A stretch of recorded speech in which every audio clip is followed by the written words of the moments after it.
हूं आपके साथ श्वेता मिश्रा अवस्थी।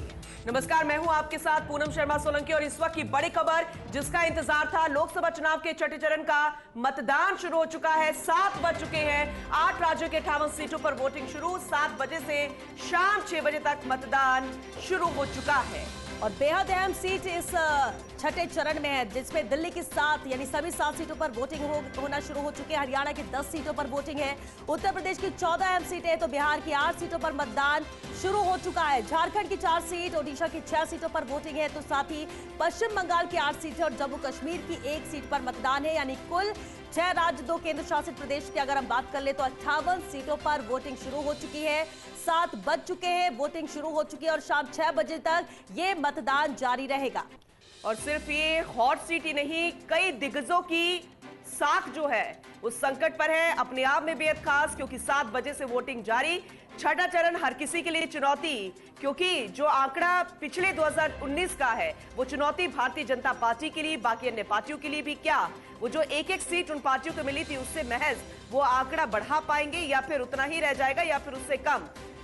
सामने आएगी वो तस्वीर जब 4 तारीख को रिजल्ट डिक्लेयर होगा। फिलहाल आपको जो जानकारी दे रहे हैं ग्राफिक्स के जरिए, ऊपर देखिएगा 2019 का रिजल्ट क्या रहा, 2014 का रिजल्ट क्या रहा। और सुबह 7 बजे से अब मतदान शुरू हो चुका है। फॉक्स इंडिया न्यूज पर महा कवरेज लगातार जारी।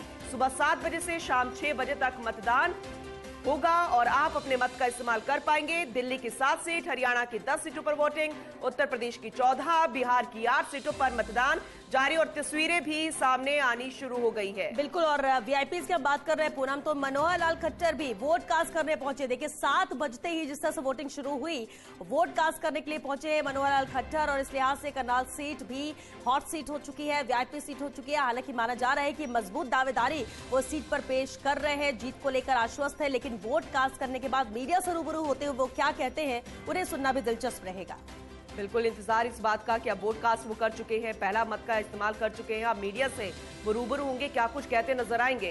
वैसे देखा जाए तो करनाल सीट अपने आप में बेहद खास, लेकिन हरियाणा और पंजाब भी इसलिए खास क्योंकि यहाँ पर सीएम बदले गए हैं। तो देखने वाली बात ये होगी, दिलचस्प बात होगी कि कौन सी सीट किसको जीत दर्ज करवाती है, कौन से राज्य में कितनी सीटों पर कौन से पार्टी की उम्मीदवारी जो है वो जीत दर्ज कर पाएगी। फिलहाल मीडिया से बातचीत करेंगे या नहीं करेंगे ये देखने वाली बात होगी, क्योंकि कोशिश यहां पर जारी है और मत का इस्तेमाल मनोहर लाल खट्टर कर चुके हैं। तो करनाल में पूर्व सीएम मनोहर लाल ने मतदान किया है और मतदान करने के बाद हालांकि इंतजार जरूर है, मीडिया भी कोशिश कर रहा है कि उनसे बातचीत हो सके, वोट कास्ट करने के बाद वो क्या कुछ कहते हैं, क्योंकि अहम ये रहा है जब कोई मुख्यमंत्री रहा हो लेकिन बाद में उसे हटाया गया हो, विधानसभा चुनाव के बाद अब लोकसभा के लिए उन्हें उस पारी के लिए तैयार कर दिया गया हो, टिकट दिया गया हो, तो ऐसे में उनका जो एक्सपीरियंस है वो भी मैटर करता है। और करनाल सीट जिस लिहाज से उसके समीकरण की बात करें तो ऐसे में माना यह जा रहा है कि मजबूती के साथ वो अपनी दावेदारी पेश कर रहे हैं, मजबूत स्थिति उनकी नजर आ रही है। लेकिन आज जनता तय कर देगी किसके साथ जा रही है, किसके साथ नहीं और किससे इसका फायदा मिलता है। लेकिन इतना जरूर है कि 7 बजते ही जिस तरह से वोटिंग शुरू हुई है, लोग भी पहुंच रहे हैं और सबसे अहम हो जाता है यहां पर वो वीआईपी चेहरे जो खुद मैदान में है, जिनकी किस्मत ये आम मतदाता ही तय करने वाले हैं और वो वोट कास्ट करने जाते हैं। तो इसलिए भी ये तस्वीरें बेहद दिलचस्प है। करनाल से बीजेपी के प्रत्याशी हैं मनोहर लाल खट्टर, और ऐसे में अगर वो मीडिया के सामने आके बातचीत करेंगे, अपना रुख रखेंगे और क्या कुछ कहते नजर आएंगे वो सुनना भी दिलचस्प होगा। लेकिन फिलहाल कोशिश इस बात को लेकर की जा रही है। खास मेहमान भी हमारे सहयोगी भी लगातार हमारे साथ बने हुए हैं, एसोसिएट एडिटर हमारे साथ जुड़े हुए हैं, नरेश शर्मा जी हैं, पंकज जी हैं। नरेश जी, सबसे पहले आपसे ही सवाल है, क्योंकि भारतीय जनता पार्टी 400 प्लस का टारगेट लेकर चल रही है। ये टारगेट सभी पार्टियों में सबसे बड़ा है भारतीय जनता पार्टी का, लेकिन छठा चरण पिछली बार 2019 को देखे 40 सीटें थी 58 में से, क्या वो आंकड़ा इस बार भी ऐसा रहेगा या फिर चुनौती ज्यादा है, ज्यादा या कम?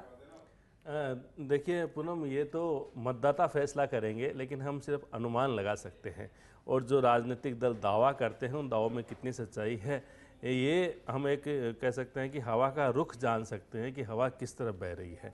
अलग अलग प्रदेशों में चुनाव, जैसे आपने कहा आज भी यूपी में भी चुनाव, हरियाणा में भी है, बिहार में भी है, बंगाल में भी है, लेकिन 2 जो राज्य है जिन पर सबसे ज़्यादा नज़र है वो हरियाणा और दिल्ली।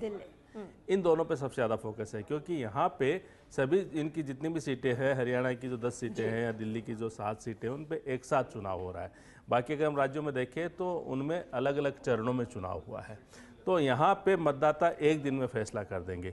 और कह सकते हैं खासकर हरियाणा की अगर हम बात कर ले तो हरियाणा जो है वहाँ तो कहा जाता है कि ये सेमीफाइनल मुकाबला है। लोकसभा तो है ही, लेकिन आने वाले समय में चूंकि वहाँ विधानसभा क्या कुछ कह रहे हैं मनोहर लाल खट्टर, उन्हें अपने आपको इस बात के लिए गौरवान्वित महसूस कर रहा हूँ कि मैंने इस अपने पोलिंग बूथ पर पहला वोट डाला है। क्या कहना चाहेंगे सर, क्या कहना चाहेंगे लोगों को? मैंने प्रातःकाल उठ करके संविधान को स्मरण कर, अपने आराध्य देव को स्मरण कर और आज ये वोट डाला है। मैं जनता को यही कहूंगा कि इस लोकतंत्र पर्व में बढ़ चढ़कर भाग ले, 100% मतदान करें और उसमें पार्टी के नाते अपील है कि भारतीय जनता पार्टी को अधिक से अधिक वोट डालें। सर लग रहा है मुकाबला कैसे देख रहे हैं सर इस बार? मैं पूरे लोकसभा के सभी 9 की 9 विधानसभा में 1 या 2 बूथ सब जगह जा करके और सायंकाल तक मुझे लगता है मैं सभी 9 विधानसभा में एक बार होके आऊंगा। पिछली बार जीत का अंतर 4.5 लाख से 6.5 लाख से ज्यादा था। इस बार क्या लगता है जीत का अंतर क्या? ये हमने जनता पर छोड़ा है, जनता पर छोड़ा है और हमने अपील जरूर की है कि अधिक से मतदान करें। अधिक मतदान करने से ही भारतीय जनता पार्टी का हर कार्यकर्ता खुश होगा, जनता को भी संदेश जाएगा कि भारतीय जनता पार्टी को अधिक मतदान मिला। शांतिप्रिय हो लोगों से क्या अपील करेंगे, कहीं भी कोई ऐसी घटना ना हो? चुनाव हमेशा शांतिपूर्वक होना ही चाहिए, क्योंकि लोकतंत्र का ये उत्सव सबसे बड़ा उत्सव है देश भर का है, बल्कि दुनिया भर का। हमारे यहाँ जो मैंडेट है दुनिया भर से सबसे बड़ा मैंडेट है। शांतिपूर्वक मतदान ही हमारे लिए इस त्योहार का आनंद है। कांग्रेस भी कल जयराम रमेश जो थे वो चंडीगढ़ आए थे, उनका ये कहना है कि इस बार हरियाणा में जो है बिल्कुल साफ हो जाएगी बीजेपी और अगले चुनाव के बाद जो सरकार है वो भी गिर जाएगी। किसी नेता के किसी वक्तव्य का उत्तर देने की मुझे आवश्यकता नहीं है, ये उत्तर जनता देगी। कांग्रेस उम्मीदवार को कितना बड़ा चैलेंज मान रहे हैं? कांग्रेस उम्मीदवार मेरे सामने कोई चैलेंज नहीं है। बहुत बहुत धन्यवाद। तो मनोहर लाल खट्टर को सुन रहे थे। कहना उनका यही कि अपने आराध्य को स्मरण कर सबसे पहला वोट डालकर आया हूं और मेरी कोशिश रहेगी कि आज दिन भर में अपनी सभी 9 विधानसभा जो क्षेत्र जो उनके संसदीय क्षेत्र में आते हैं उन सीट पर भी एक बार होकर आऊं और जनता के बीच में मैं लगातार पहुंच रहा हूं। और जिस तरह नरेश उस वक्त आपको रोका था, हरियाणा का ही आप जिक्र कर रहे थे, क्योंकि एक ही चरण में सभी 10 सीटों पर वोटिंग है। विधानसभा चुनाव भी आगामी वक्त में होने वाले हैं। मनोहर लाल खट्टर जिन्हें सीएम पद से हटाया गया था, बदला गया सीएम, और वो जरूरत थी, वक्त के हिसाब से बीजेपी इस तरह के फैसले लेती रही है, लेकिन खुद तो जीत को लेकर आश्वस्त है। लेकिन हरियाणा की 10 सीटें कितनी महत्वपूर्ण रहेंगी? और बिल्कुल ठीक है आपने, एक चरण में ही फैसला कर देगी आज हरियाणा की। देखिए श्वेता, 10 सीटों पे चुनाव है और पिछले 10 साल से भाजपा का यहाँ पे राज है, तो एंटी इनकम्बेंसी कुछ हो जाती है। शायद इसी का अंदाजा लगा के आपने भी जो जिक्र किया मनोहर लाल खट्टर है उनको बदला गया। हालांकि उनको हटाया जो गया सीएम पद से, वो एक सम्मानजनक विदाई देने की कोशिश की गई, क्योंकि वहाँ से हटा के इनको करनाल से लोकसभा का चुनाव लड़ाया जा रहा है। अब ये हालांकि जो करनाल सीट है वो ये कहें पिछले चुनाव के परिणाम के आधार पर सबसे सुरक्षित सीट कही जाती है भाजपा की, क्योंकि देश में दूसरे सबसे बड़े मार्जिन से सीट जीती थी। करीब 6 लाख वोटों से पिछली बार चुनाव यहाँ पे भाजपा ने जीता था। इस बार मनोहर लाल खट्टर शायद 70-71 साल के हैं और इनके सामने बिल्कुल युवा चेहरा 30 साल के दिव्यांशु को उतारा गया है। तो मुकाबला तो कैसा होगा ये तो जैसे खुद उन्होंने कहा कि जनता तय करेगी। लेकिन हाँ, ये सही है कि सबसे बड़ी चुनौती अगर हम नॉर्थ इंडिया में बात करें भारतीय जनता पार्टी के लिए कि उनको वापस सरकार बनाने के लिए जो 300 पार की बात की जा रही है, तो सबसे बड़ी चुनौती है वो हरियाणा में है। तो हरियाणा में 10 सीटों को हासिल करना, क्या फिर से हासिल कर पाएंगे, ये सबसे बड़ा सवाल है। क्योंकि वहाँ अलग अलग जो समय पे पिछले अगर हम 10 साल के कार्यकाल में देखें और जिस तरह से वहाँ राजनीतिक समीकरण बदले, वहाँ के मुद्दे बदले हैं, उन मुद्दों के आधार पे लगता है कि उन 10 सीटों को भारतीय जनता पार्टी कोशिश तो करेगी कि फिर से हासिल करे, लेकिन उसमें सफलता कितनी मिलती है ये देखना होगा। क्योंकि वहाँ देखिए, वहाँ किसानों का मुद्दा रहा है और वहाँ पे जो जातिगत समीकरण इस तरह के हैं। हालांकि भारतीय जनता पार्टी की कोशिश है कि जो 3 पार्ट में जो विपक्ष बिखरा है, चाहे वो कांग्रेस है चाहे जेजेपी। आपको रोकना चाहेंगे क्योंकि रिएक्शंस भी लगातार आ रहे हैं। Nothing will eradicate poverty other than wealth. So wealth creation is possible only through development, and the development is the only solution for all the social problems. So my humble request to every voter of Jharkhand, you please come out and do your democratic duty today. That is my humble request. Thank you. Thank you sir. उनका भी यही कहना था, appeal आम लोगों से कि आप घर से बाहर निकलिए और वोट कास्ट कीजिए। लगातार सहयोगी भी हमारे साथ बने हुए हैं। पंकज जी, क्योंकि नरेश जी को आपने सुना, उन्होंने एक बहुत महत्वपूर्ण बात की कि मुख्यमंत्री को बदलना, श्वेता भी लगातार यही बात कह रही थी। क्या ये फायदे का सौदा है बीजेपी के लिए या फिर नुकसान करवा सकता है? देखिए, पिछला जो चुनाव 2019 का हुआ था और अभी का जो चुनाव लोकसभा का हो रहा है, हरियाणा में भाजपा के लिहाज से दो बड़े परिवर्तन हुए। वहाँ पहला परिवर्तन, मुख्यमंत्री खट्टर को हटा के नायब सिंह सैनी को मुख्यमंत्री पद की कमान दी गई। दूसरा, जो उनका प्रमुख गठबंधन था जेजेपी, उसके साथ भाजपा ने अपना गठबंधन तोड़ा है। ये दो प्रमुख घटना हरियाणा की राजनीति में इस बार देखने को मिल रही है। हालांकि भाजपा पिछले 10 साल से जो वहाँ गैर जाट राजनीति जो कर रही है, उसी परिपाटी पे चलते हुए जो सैनी है, नायब सिंह सैनी, उनको वहाँ की कमान सौंपी गई है। अब क्योंकि वहाँ जो हरियाणा में कांग्रेस, आम आदमी पार्टी सहित जो अन्य दल हैं, वो एकजुट होकर बीजेपी के सामने चुनाव लड़ रहे हैं, लेकिन उसके बावजूद भी बीजेपी को उम्मीद अपने पिछला जो प्रदर्शन दोहराने की इसलिए है क्योंकि वहाँ हर सीट पर लगभग ट्रायंगल होता दिखाई दे रहा है। क्योंकि जेजेपी ने अपने कैंडिडेट सब सीटों पे उतारे हैं, वहीं कांग्रेस का कैंडिडेट है और साथ में बीजेपी के कैंडिडेट है। तो गैर जो भाजपा वोट है, उसका जो डिवाइडेशन है, उसके ऊपर बीजेपी का जो पिछला प्रदर्शन है वो पूरी निर्भर होगा। वहीं कांग्रेस को उम्मीद है, जैसा नरेश जी बता रहे थे, एक सबसे मोटा किसान आंदोलन का जो रही वो दूरी हरियाणा और पंजाब में रही। हरियाणा में उस चीज़ का इफेक्ट दिखाई दे रहा है। एक जो खिलाड़ियों का जो घटना जो पूरे देश ने देखी थी, पहलवानों का जो प्रदर्शन हुआ था, वो हरियाणा से ही उसका वो जो था वो उसका केंद्र रहा था। वो खिलाड़ी ज़्यादातर हरियाणा चाहते। और सबसे इंपॉर्टेंट बात, जो सेना भर्ती के अंदर जो नियमों में बदलाव किया गया है, उसका इफेक्ट भी हरियाणा में कहीं ना कहीं आपको होता दिखाई देगा। क्योंकि हरियाणा के लगभग ये मानिए कि हर घर से, या ये मानिए जो सरकारी सेवा में जाने का मतलब वहाँ ये होता है कि सेना में वहाँ का व्यक्ति गया है। इस मुद्दे का जो अग्निवीर मुद्दा है, उसका भी वहां पर जोर शोर से प्रचार प्रसार है और कांग्रेस ने उसको भुनाने की पूरी कोशिश करी है। अब देखने वाली बात ये होगी कि इन 10 सीटों में, एक बात इसमें और मैं जोड़ना चाहूंगा, इत्तेफाकी मानिए कि हरियाणा में जो सीटें जीतता है, केंद्र में उसकी सरकार अब तक बनती आई है। इस तरह का एक परिपाटी जो पिछले चुनाव में हमको देखने को मिलती रही है। हालांकि देखना होगा पंकज जी, इस बार भी वो रिपीट होता है या नहीं, या वो सच साबित होता है या नहीं। लेकिन नरेश जी, आपने 2 अहम राज्यों का जिक्र किया था। देखिए, हरियाणा की सभी 10 सीटों पर एक ही चरण में वोटिंग, तो साथ ही दिल्ली, देश की राजधानी, वहां पर भी सभी 7 सीटों पर आज एक ही चरण में वोटिंग होनी है। मेरा सवाल दिल्ली को लेकर यह है कि देखिए 7 अहम सीटें बीजेपी के खाते में थी, लेकिन क्या उस जीत को बीजेपी बरकरार रख पाएगी? और दूसरा अहम सवाल ये कि अरविंद केजरीवाल का पहले जेल जाना वो आम आदमी पार्टी के हित में कैसे जाता, और उसके बाद उनका रिहा होकर प्रचार प्रसार में जुटना दिल्ली के लिए, वो कितना आपको लगता है कि उसका भी कोई असर हुआ होगा? देखिए श्वेता, अगर दिल्ली की विधानसभा चुनाव की राजनीति और दिल्ली की लोकसभा चुनाव की राजनीति देखें तो आप इतिहास पे जाइए। पहले भी वहाँ आम आदमी पार्टी की सरकार थी, लेकिन उसके बावजूद भारतीय जनता पार्टी ने लोकसभा में जीत हासिल की है।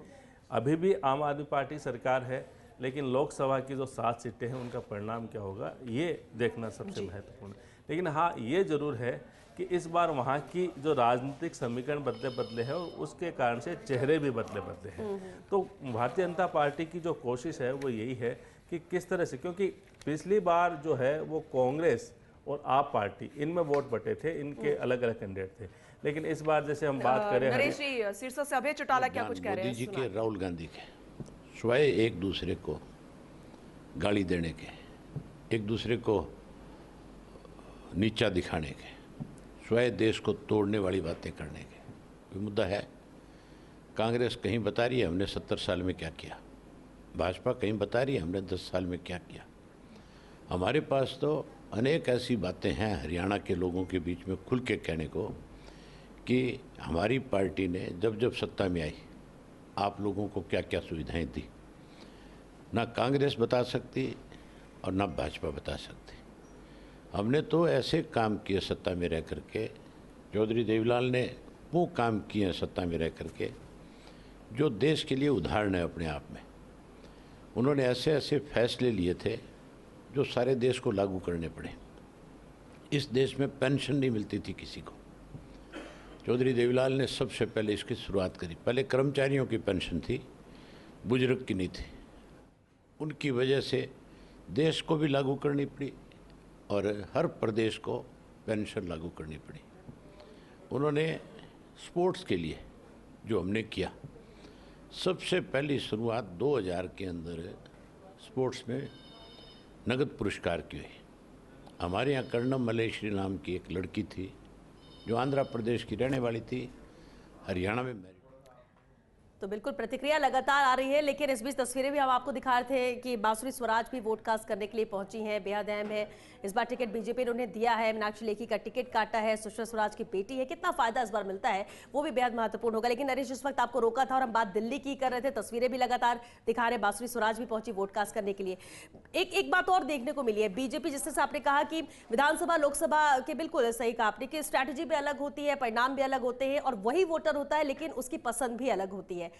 बीजेपी ने इस बार कई ऐसे 2 बार से लगातार जीत रहे हैं, लेकिन टिकट बदला है, टिकट काटा है। फिर हम अगर चांदनी चौक सीट की बात कर लें या फिर नई दिल्ली सीट की बात कर लें, क्या वाकई में एंटी इनकम्बेंसी का फैक्टर या कुछ ऐसा फीडबैक मिला इस वजह से? इस पर जवाब ले, लेकिन उससे पहले हरदीप पुरी क्या कुछ कह रहे हैं सुनते हैं। ग्रिड में डाल दीजिए, वहां पे भी पैसे। एक इरेस्पॉन्सिबल पॉलिटिक्स होती है। हम हर एक परिवार में महिला को सालाना 1 लाख रुपया मुफ्त दे देंगे। कितने परिवार हैं?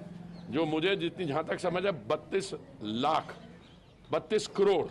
अगर आप 32 करोड़ परिवार में महिला को, मैं नहीं कहना नहीं देना चाहिए, पर इसका मतलब क्या हुआ? इसका मतलब यह हुआ कि आपको टोटल जो है एक इसी आपने जो मुंह से निकाला उसमें 32 लाख करोड़ देना पड़ेगा। टोटल आपका रेवेन्यू बजट है 35 लाख करोड़। तो आप देश को कहां ले जाना चाहते हो? कर्ज के, you want to get it completely embroiled in debt. This is one model. दूसरा हमारा मॉडल है मोदी जी का। आप 2014 में विश्व भर में 11वें या 10वें स्थान पे थी हमारी अर्थव्यवस्था, उसको खींचते खींचते 5th लेवल पे ले आए हैं। और अभी IMF ने कहा कि हमारी जो इकोनॉमी है इस समय करीबन 3.95 ट्रिलियन पे है। ओके, अगली जो 4th प्लेस पे है इकोनॉमी वो जापान, वो 4.1 पे है। अब एक्सचेंज रेट पे हम ग्रो कर रहे हैं एक क्वार्टर में 8.4%। तो हम आने वाले कुछ ही समय में 4th लार्जेस्ट पर 3rd लार्जेस्ट इकोनॉमी। एक ये मॉडल है जिसमें प्रोडक्शन बढ़ रही है, प्रोडक्टिविटी बढ़ रही है, लोगों को एम्प्लॉयमेंट मिल रही है। अब ये लोग क्या जब फॉल्स नैरेटिव्स प्रोड्यूस करते हैं, मेरे हिसाब से फॉल्स नैरेटिव नहीं, अपने पे सेल्फ गोल कर रहे हैं। क्या एक सवाल वो कह रहे हैं कि दिल्ली की जो 7 सीटें हैं वो आम आदमी पार्टी और कांग्रेस गठबंधन जीतेगा। कांग्रेस और आम आदमी पार्टी का गठबंधन है यहाँ। उनका जो कांग्रेस का नेता था अरविंदर सिंह लवली, वो तो छोड़ के हमारे यहाँ आ गया। उस दिन मैंने उसका पर बीजेपी किस जीत को दोहराएगी, लेकिन किस तरह से वोटिंग 7 बजे शुरू हुई है, क्या स्थितियां हैं, क्या तस्वीरें हैं? चलिए सहयोगी साक्षी मिश्रा का रुख कर लेते हैं, साउथ दिल्ली से हमारे साथ जुड़ रही। साक्षी, गुड मॉर्निंग। बेहद अहम है साक्षी, दिल्ली की ये 7 अहम सीटों की जब हम बात करते हैं और साउथ दिल्ली की जहां पर टिकट भी बदला गया है, फिलहाल वहां पर आपको क्या नजारा नजर आता है? वोटर्स में उत्साह है या नहीं? क्योंकि आज के दिन यही महत्वपूर्ण होता है कि वोटर उत्साहित रहे, वोटिंग % अच्छा है।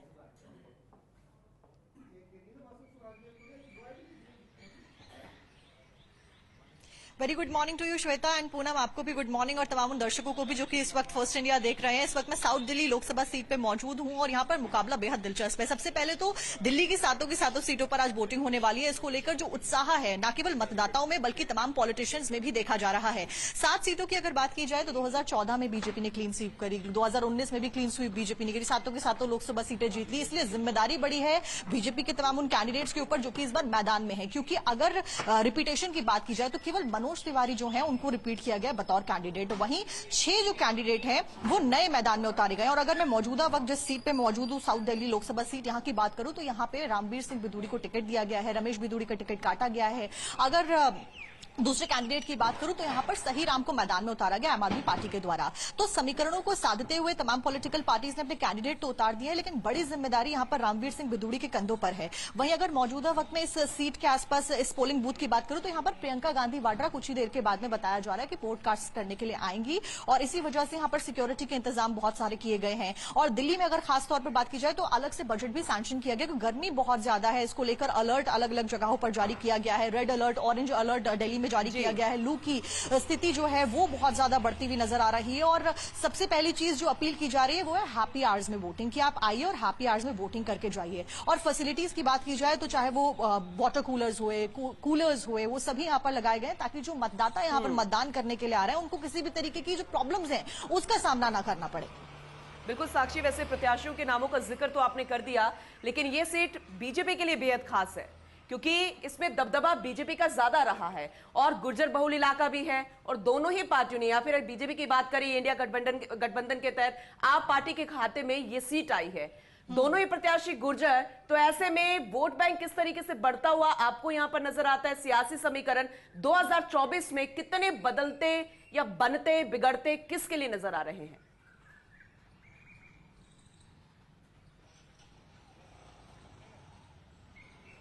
पूनम, सबसे पहली चीज तो बीजेपी बहुत ज्यादा अपनी जीत को लेकर एक बार फिर से आश्वस्त नजर आ रही है। आपने सुना होगा प्रधानमंत्री नरेंद्र मोदी और बीजेपी के तमाम जो दिग्गज नेता है वो जहां जहां पहुंच रहे हैं वहां 400 पार का नारा दे रहे हैं। ऐसे में दिल्ली को लेकर खास तौर पर आश्वस्त काफी ज्यादा नजर आ रहे हैं। नए कैंडिडेट जरूर उतारे लेकिन पूरे जो सर्वे है उसको करने के बाद में उतारे। आपने कहा गुर्जर बहुल इलाका, तो मैं आपको बता दूं क्योंकि ये सीमा जो है, ये इलाका जो है साउथ दिल्ली का, वो हरियाणा की सीमा से लगता है, इसी वजह से गुर्जर बहुल इलाका इसको कहा जाता है और गुर्जर जो मतदाता है उनकी संख्या यहाँ पर काफी ज्यादा है और इसी वजह से जो कैंडिडेट्स हैं वो जातीय समीकरण को साधते हुए यहाँ पर मैदान में उतारे गए हैं। लेकिन फिलहाल जो कार्य किए गए और बीजेपी में जब हम सेंटर की बात करते हैं तो दिल्ली का मतदाता, क्योंकि इतिहास गवाह रहा है, आप 2014 देखिए, आप 2019 देखिए, प्रधानमंत्री नरेंद्र मोदी के चेहरे के ऊपर वोट पड़ते हैं और सातों की सातों सीटें बीजेपी के खाते में जाती हैं। ऐसे में इसी वजह से बीजेपी काफी ज्यादा आश्वस्त नजर आ रही है। अच्छा, एक और दिलचस्प मुकाबला मैं आपको बता दूं, क्योंकि साउथ दिल्ली सीट का हम जिक्र कर रहे हैं, इसके सिवाय न्यू दिल्ली सीट पे भी बहुत दिलचस्प मुकाबला देखने को मिल रहा है क्योंकि वहां से बांसुरी स्वराज, जो कि दिवंगत नेता सुषमा स्वराज की बेटी है, उनको मैदान में उतारा गया है। ऐसे में बांसुरी स्वराज ने सबसे पहले आज सुबह मंदिर में दर्शन किए, सबसे पहला वोट उन्होंने कास्ट किया अपने पोलिंग स्टेशन पर जाकर। वहां पर भी मुकाबला बेहद दिलचस्प है क्योंकि वहां पर जैसे यहाँ पर गुर्जर वर्सेस गुर्जर की लड़ाई है, वहां पर लॉयर वर्सेस लॉयर की लड़ाई है। सोमनाथ भारती को मैदान में वहां पर उतारा गया। सोमनाथ भारती का इतिहास देखा जाए तो आम आदमी पार्टी के द्वारा कई सारे कार्य उनको सौंपे गए, बखूबी उन्होंने निभाए, बड़े नेता के तौर पर उनको देखा जाता है और यहाँ तक कि दिल्ली की कैबिनेट में जब बात आती है, दिल्ली के मंत्रियों की श्रेणी में जब बात आती है तो उन्होंने बड़े बड़े पदभार भी संभाले हैं। ऐसे में बांसुरी स्वराज के लिए कड़ी चुनौती तो है, लेकिन बांसुरी स्वराज के पास में लॉयर्स का सपोर्ट है, साथ साथ में तमाम जो यूथ है, तमाम जो महिलाएं हैं, उनका सपोर्ट है। बिल्कुल साक्षी, बिल्कुल आपसे आगे भी जानकारी लेंगे। साक्षी आप बने रहिए। संबित पात्रा क्या कुछ कह रहे हैं, उन्हें सुन लेते हैं। देखिए, आज मैं अपने घर से अभी निकल रहा हूँ। घर में महाप्रभु जगन्नाथ जी जो हम सबके इष्ट देव है, उनकी आराधना, हनुमान जी की आराधना और गणेश जी की आराधना करके मैं वोटिंग करने 77 नंबर वो मेरा वार्ड है, मेरा पोलिंग बूथ है, मैं 77 नंबर पोलिंग बूथ में वोटिंग करने जा रहा हूँ। और मेरा अपील सिर्फ इतना ही है कि पूरी के सारे लोग जो एलिजिबल है वोटिंग के लिए वो बाहर निकले और वोटिंग करें और इस महापर्व में भाग लें। मेरे परिवार के लोग यहाँ मौजूद हैं, मेरी बहन है, मेरी काकी खूड़ी जो हम लोग कहते हैं उड़िया में, सभी लोग यहाँ मौजूद हैं। सभी लोगों ने मुझे आशीर्वाद दिया है। अब मैं भी जाऊँगा, मेरे परिवार के सभी सदस्य मेरे साथ ही जाएंगे और हम सब वोट करेंगे। कई बड़े नेता नरेंद्र मोदी जी, अमित शाह जी और हाल ही में योगी आदित्यनाथ जी आपके समर्थन के लिए खुले हुए दिखाई दिए, क्या कहना चाहिए? मैं तो भारतीय जनता पार्टी को बहुत बहुत धन्यवाद दूंगा कि जिस प्रकार से भारतीय जनता पार्टी ने मुझे बहुत समर्थन दिया है। पार्टी तो माँ होती है और खास करके प्रधानमंत्री नरेंद्र मोदी जी पूरी आए और उन्होंने जिस प्रकार से रोड शो किया और हम सबको आशीर्वाद देकर गए, हम सब जो यहाँ के जो निवासी हैं उनका आशीर्वाद लेकर गए हैं। यह अपने आप में एक बहुत बड़ा संदेश है पूरी की माटी के लिए और सभी जानते हैं कि इस बार भारतीय जनता पार्टी की ही जीत होगी। तो संबित पात्रा को आप सुन रहे थे। जैसा कि हम तस्वीरें देखते भी हैं कि मंदिर में दर्शन करने के साथ ही शुरुआत होती है क्योंकि भाग्य का फैसला तो आज मतदाता कर ही देंगे। लेकिन अगर संबित पात्रा की बात कर दें कि पिछली बार भी जब 2019 में हमने देखा था कि बहुत कम वोट का डिफरेंस था जीत हार में और हार का सामना करना पड़ा था उन्हें। नायब सिंह क्या कुछ कह रहे हैं, जरा सुनिए। मैं पूरे हरियाणा प्रदेश वासियों को ये अपील करता हूं कि इस मजबूत लोकतंत्र के लिए, स्वस्थ राष्ट्र के लिए आप लोकतंत्र में हिस्सा लीजिए और अपना मतदान कीजिए। भारी संख्या के अंदर मतदान कीजिए। आदरणीय नरेंद्र मोदी जी के नेतृत्व में पिछले 10 वर्षों में भारत ने विकास की एक नई दिशा तय की है। आज पूरे विश्व के अंदर भारत ऊंचाई के ऊपर पहुंचा है। आज पूरे विश्व में भारत का सम्मान बढ़ा है और हरियाणा देश के विकास के साथ साथ हरियाणा ने भी विकास की ऊंचाइयों को छुआ है। पिछले 10 वर्षों में बहुत सारी कुरीतियां थी जिनको आदरणीय नरेंद्र मोदी जी के नेतृत्व में समाप्त किया गया है। 2014 से पहले उन कुरीतियों की तरफ ध्यान नहीं दिया गया और लोगों को कहीं ना कहीं बड़ा सफ़र करना पड़ रहा था। लोग इस बात को भी समझ रहे हैं, जान रहे हैं। आज हर क्षेत्र के अंदर आदरणीय नरेंद्र मोदी जी के नेतृत्व में भारत आगे बढ़ा है। हमारा हरियाणा भी बड़ी गति से आगे बढ़ा है। हरियाणा के अंदर 2014 से पहले जिस प्रकार का क्षेत्रवाद पनपता था, इन 10 वर्षों में नरेंद्र मोदी जी के नेतृत्व में सबका साथ सबका विकास, हरियाणा मजबूती से आगे बढ़ा है। हरियाणा के अंदर चाहे मेडिकल कॉलेज बनाने की बात हो, हरियाणा में चाहे यूनिवर्सिटीज बनाने की बात हो, हरियाणा के हर जिले को चाहे 4 लेनिंग ग्रीनफील्ड एक्सप्रेसवे से जोड़ने की बात हो, हरियाणा के अंदर चाहे किसानों की मजबूती के लिए, चाहे गरीब व्यक्ति को आयुष्मान कार्ड देकर के 5 लाख रुपए का। देखिए, नायब सैनी का रिएक्शन आप सुन रहे थे। वोट कास्ट करने वो गए हैं हरियाणा के मुख्यमंत्री। लेकिन चलिए एक बार फिर से सहयोगी साक्षी का रुख कर लेते हैं। साक्षी लगातार हमारे साथ बनी हुई है। साक्षी, बांसुरी स्वराज का भी आप जिक्र कर रहे थे अभी, बेहद दिलचस्प है। इस बार टिकट दिया है, एडवोकेट वर्सेस एडवोकेट, उस सीट पर मुकाबला भी कड़ा है। लेकिन अगर दिल्ली की बात करें, 2014-2019 बीजेपी ने क्लीन स्वीप किया और इस बार फिर 7 सीट जीतना चाहेगी। उस स्ट्रैटेजी के तहत यहां पर चेहरे बदले गए। दूसरी तरफ इस बार स्थितियां अलग भी इस लिहाज से है क्योंकि इंडी गठबंधन है, आप और कांग्रेस मिलकर साथ आ रहे हैं, तो वोट बटने के चांसेस कम है। ऐसे में क्या नजर आता है कि कितना असर इसका होगा? इस पर मैं आपसे जवाब लूं, लेकिन एस जयशंकर क्या कुछ कह रहे हैं उन्हें सुन लेते हैं। बिकॉज मुझे पूरा विश्वास है कि एक बार और जो है भारत की जनता जो है विकसित भारत को अपनी वोट देगी, अब मोदी सरकार को वोट देगी। तो we start early. I hope there is a very strong turn out in Delhi like there is in rest of India. Okay. तो विदेश मंत्री को आप सुन रहे थे। साक्षी, बिल्कुल सवाल आपसे था, जवाब चाहेंगे।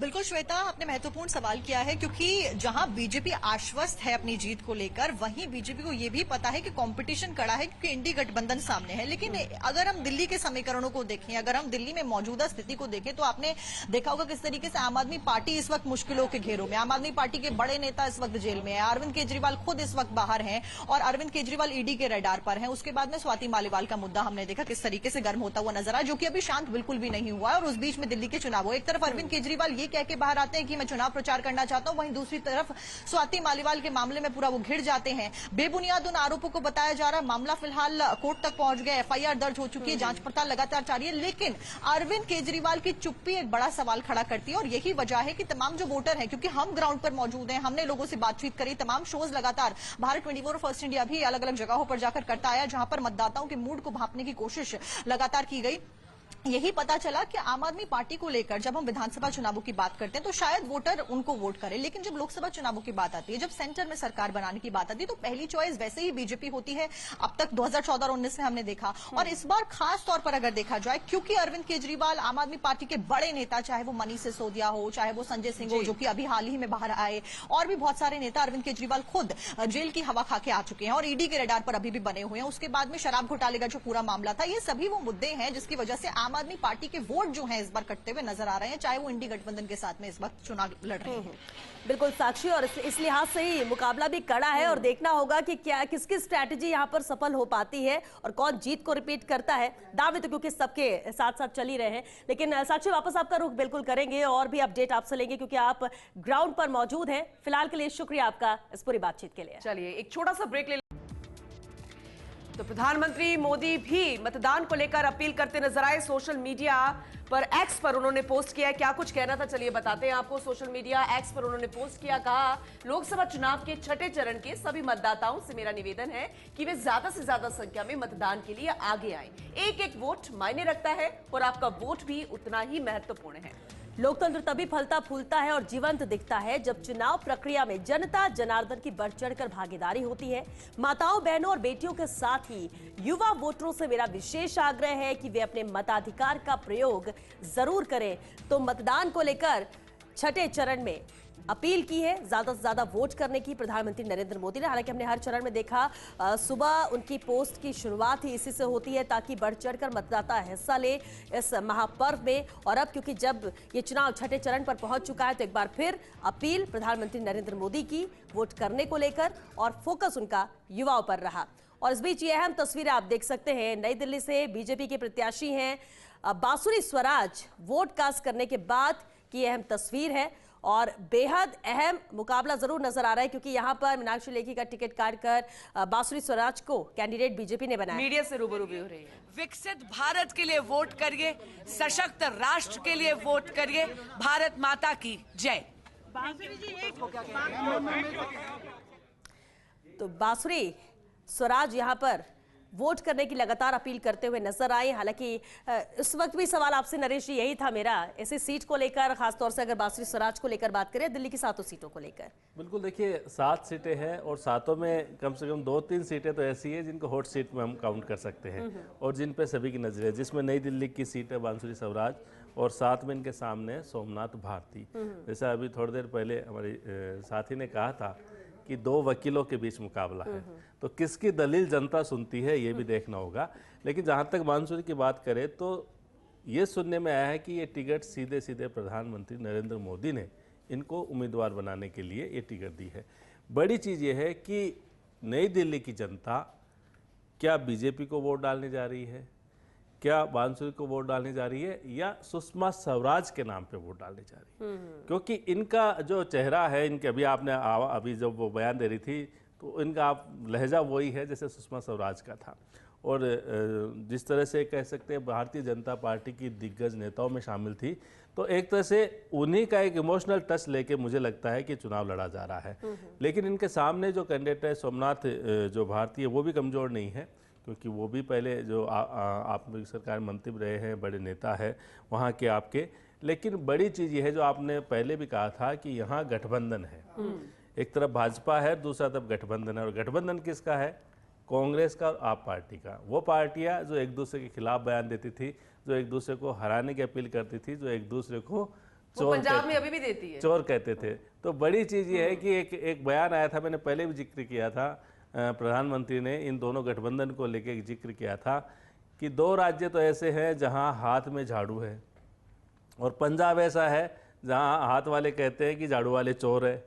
तो इस तरह का जो गठबंधन राजनीति में वो कहीं ना कहीं एक कमजोर कड़ी भी होता है। बिल्कुल नरेश जी, और इसी हाँ जी बिल्कुल बिल्कुल। और इसका फायदा जो है वो भारतीय जनता पार्टी उठा रही है इसी आधार पे कि भाई अगर ये गठबंधन है तो फिर पंजाब में कहाँ है, पंजाब में क्यों एक दूसरे से लड़ रहे हैं, वहाँ क्यों एक दूसरे को चोर कह रहे हैं। दिल्ली में जो गठबंधन है उसमें भी जब एक जो सीट है, एक समय था कि जब कांग्रेस पार्टी का वहाँ दबदबा हुआ करता था, शीला दीक्षित 3 बार वहाँ मुख्यमंत्री रही थी, उसके बावजूद आज वहाँ पे स्थिति क्या है, एक सीट के लिए कांग्रेस लड़ रही है। तो यहाँ का जो मुकाबला है खासकर नई दिल्ली का ये महत्वपूर्ण। और एक जो सीट की आप बात करते हैं नॉर्थ ईस्ट दिल्ली की, जहाँ पे कन्हैया कुमार और मनोज में मुकाबला है। बड़ी चीज़ ये है कि दोनों ही दिल्ली के नहीं हैं, दोनों ही पूर्वांचल से आते हैं, लेकिन वहाँ का जो वोट बैंक है नॉर्थ ईस्ट दिल्ली का वो इस तरह का है। इसी कारण से एक तरफ एक जो स्टार। और दूसरी बात, अभी कुछ देर पहले ये भी बात सामने थी, सिर्फ एकमात्र ऐसी सीट है जहाँ भारतीय जनता पार्टी ने टिकट रिपीट की है, बाकी 6 जो सीटें हैं वो उन्होंने बदली है, सिर्फ ये सीट रिपीट की है। तो बड़ी चीज़ है कि एक ही क्षेत्र के 2 जो चेहरे हैं वो लड़ रहे हैं।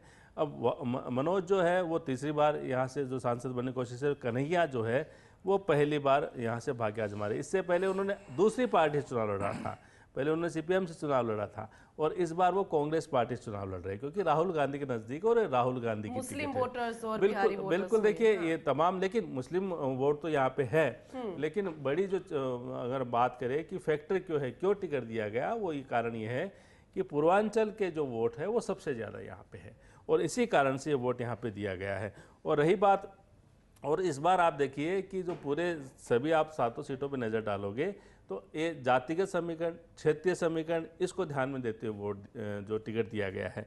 आपने चांदनी चौक की बात की, चांदनी चौक में देखिए दोनों तरफ जो है वो वैसे जो है वो उम्मीदवार है। इसके अलावा आपने जो अभी बात की थी कि गुजर जो है वो उम्मीदवार दोनों जगह है, तो वहाँ पे भी उसका फैक्टर ये है कि हरियाणा से जुड़ी जो सीट है, तो ऐसे में तमाम जो सीटें हैं उस पर ध्यान रखा गया है कि कई जातिगत समीकरण से अगर सर एक सवाल मेरा और है इसी से जुड़ा हुआ, क्योंकि ओवरऑल अगर दिल्ली को देखा जाए तो बिहारी वोटर्स बहुत ज्यादा है, तो फैक्टर कौन सा काम करेगा, कौन से मुद्दे देके जाएंगे, बिहारी कहाँ जाएंगे? देखिए मैंने यही कहा था कि पूर्वांचल जिसमें बिहार भी शामिल कर सकते हैं, उनका बड़ा एक फैक्टर मुद्दे है, कौन से बड़ी संख्या में है। तो वहाँ के दिल्ली के मुद्दे जो है, देखिए वैसे तो जो सेंट्रल गवर्नमेंट के ज़्यादातर जो वहाँ पे कह सकते हैं कंट्रोल रहता है, तो वहाँ के जो मुद्दे हैं वो लोकल मुद्दे ज़्यादा हो जाते हैं। हालांकि कि किस तरह से दिल्ली का जो काम होने, क्योंकि और आप पार्टी जो है वो लगातार मोहल्ला क्लिनिक के नाम पे इन पे जो चुनाव लड़ रही है, जो अस्पताल के नाम पे, स्कूल के नाम पे चुनाव लड़ रही है,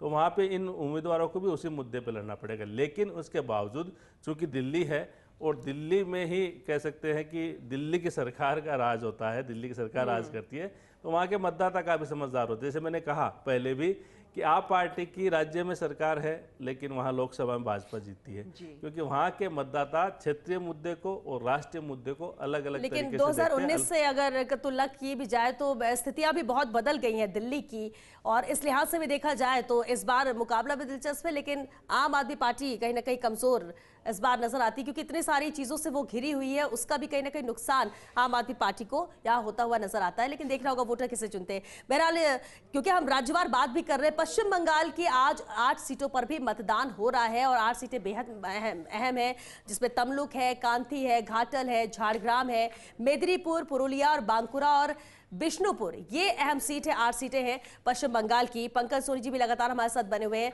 पंकज जी देखिए, हर चरण में हम बात कर रहे थे और पश्चिम बंगाल भी ऐसा राज्य जहां पर हर चरण में कुछ सिलेक्टेड सीटों को लेकर वोटिंग हो रही है। वो इसलिए भी जरूरी हो जाता है क्योंकि पश्चिम बंगाल एक वो राज्य जहां से हिंसक तस्वीरें भी देखने को मिलती है वोटिंग के दौरान।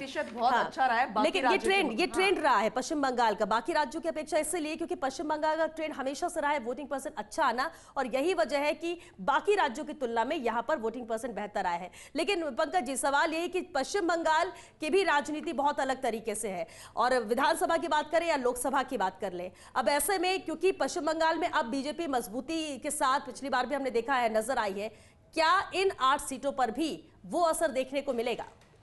देखिए, आज जहां वोटिंग हो रही है पूरे देश भर में, इसमें 2 इंपॉर्टेंट जगह है राजनीतिक लिहाज से। एक है पश्चिम बंगाल और एक थी दिल्ली, जिसका अभी हम लोग ने लंबी समीक्षा करी है उसकी लेके।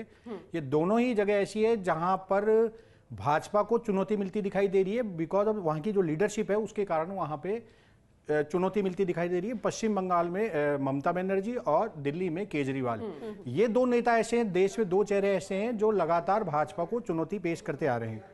और जैसा कि आपको पता है कि पश्चिम बंगाल की हर सीट हॉट होती है, पश्चिम बंगाल की हर सीट पर इतना ज़्यादा जो रहता है विवाद इस तरह का कदर का रहता है कि वहाँ का चुनाव जो है वो केंद्रीय सुरक्षा बलों के अलावा और किसी के इन्वॉल्वमेंट के साथ नहीं करवा रही है चुनाव आयोग। आज जो पश्चिम बंगाल की 8 सीटों पर चुनाव हो रहा है, इसमें ज़्यादातर सीटें जो है वो झारखंड और उड़ीसा से लगी हुई सीटें हैं, और ये वो सीटें हैं जहाँ पर आदिवासी जो बहुल्य इलाके हैं वो भी इस सीट में शामिल है। और ये आदिवासी इलाके भी वही है जहां पर नक्सलाइट की बात भी की जाती है और नक्सलाइट मामले भी देखने को मिलते हैं। उसके अलावा जो आप जो बता रहे हैं पश्चिम बंगाल में जो 8 बाकी की जो सीटें हैं, उसमें संथाल ऐसी सीटें हैं, संथाल जो संथाल राज्य की हो रहा है। पूरे जम्मू कश्मीर में जबरदस्त उत्साह का माहौल है। जम्मू कश्मीर में उत्सव की तरह 2024 के लोकसभा चुनावों की सरगर्मियां चल रही हैं। श्रीनगर पार्लियामेंट सीट पर यहां 40% मतदान हुआ, वहीं उत्तरी कश्मीर के बारामूला में 60% तक मतदान हुआ, और आज अनंतनाग राजौरी पार्लियामेंट सीट पर भी सुबह से ही लंबी लंबी कतारें अनंतनाग, कुलगाम, जैनपुरा, शोपियान और राजौरी पुंछ से जो खबरें आ रही हैं, सुबह 7 बजे से ही लोग बड़े उत्साह के साथ मतदान में भाग ले रहे हैं। यह हमारे लोकतंत्र की विजय है, यह हमारे देश की डेमोक्रेसी की यही शान है कि जिसमें लोग स्वयं मतदान करके अपने देश की सरकार को चुनते हैं। क्या इश्यूज है यहाँ, क्योंकि एलओसी का इलाका है और बिल्कुल बॉर्डर का इलाका है, किसको देख के लोग यहाँ वोट? जिस जगह ये मतदान चल रहा है ये बिल्कुल सीमावर्ती क्षेत्र है, एलओसी के बिल्कुल नजदीक का क्षेत्र है और एलओसी के नजदीक के क्षेत्र में भी आप देखेंगे कि जिस जोश और जुनून के साथ लोग सुबह सुबह घरों से निकले हैं मतदान के लिए, ये बहुत बड़ी एक हमारे इस लोकतंत्र के पर्व की एक खूबसूरती है। यही हमारे लोकतंत्र की शान है। सर, ये पहली बार है कि यहाँ डिलिमिटेशन के बाद वोटिंग हुई है, रजौरी अब अनंतनाग के साथ है, तो क्या कहेंगे उस पे?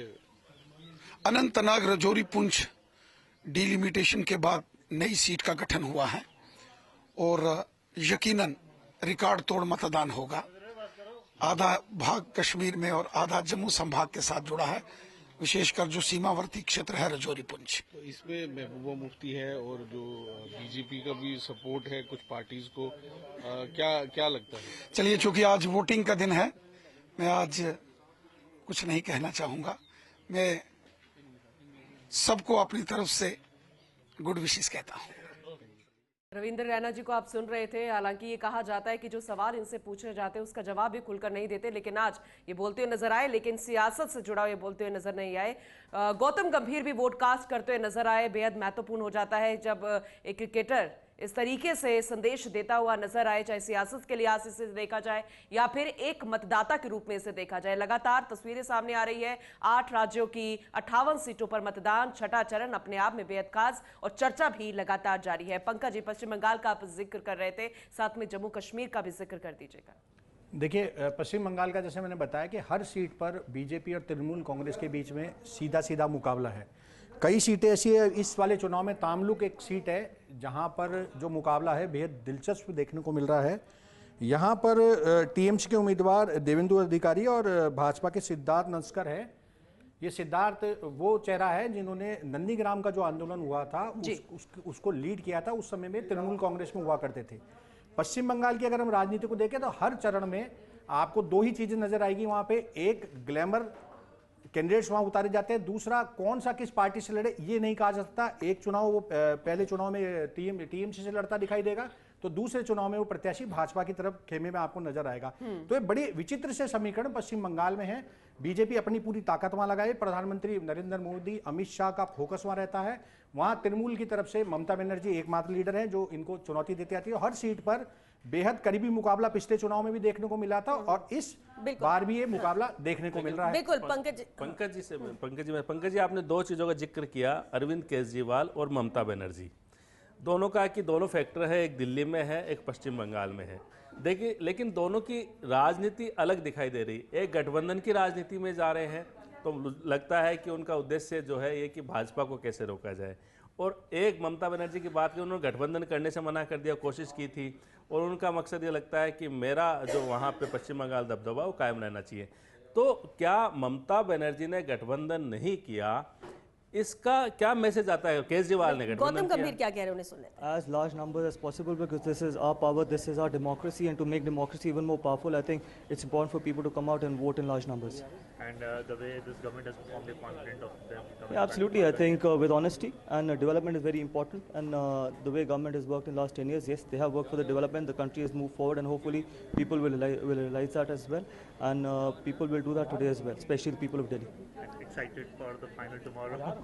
Fingers crossed. गौतम गंभीर ने मतदान किया और उसके बाद मीडिया से मुखातिब हुए। हालांकि चुनाव लड़ने से इस बार उन्होंने मना कर दिया, लेकिन बेहद अहम है जिस तरह से आज चुनाव हो भी रहे हैं, वोटिंग जारी है और लगातार अपील फर्स्ट इंडिया की भी यही कि बढ़ चढ़कर हिस्सा लीजिए, क्योंकि 5 चरण तो हो चुके, लेकिन छठे और 7वें चरण में तो वोटिंग परसेंट से कमाल हो सकता है, और ये कमाल तभी हो सकता है जब आप इसमें शामिल होंगे। तो ये बेहद अहम 58 सीटें, और लगातार हम जैसे चर्चा भी कर रहे हैं, हमारे सहयोगी भी लगातार हमारे साथ बने हुए हैं। इन सीटों पर चर्चा करेंगे, इन राज्यों पर चर्चा करेंगे, स्थितियों पर चर्चा करेंगे और साथ ही साथ तस्वीरें भी आप तक पहुंचाएंगे।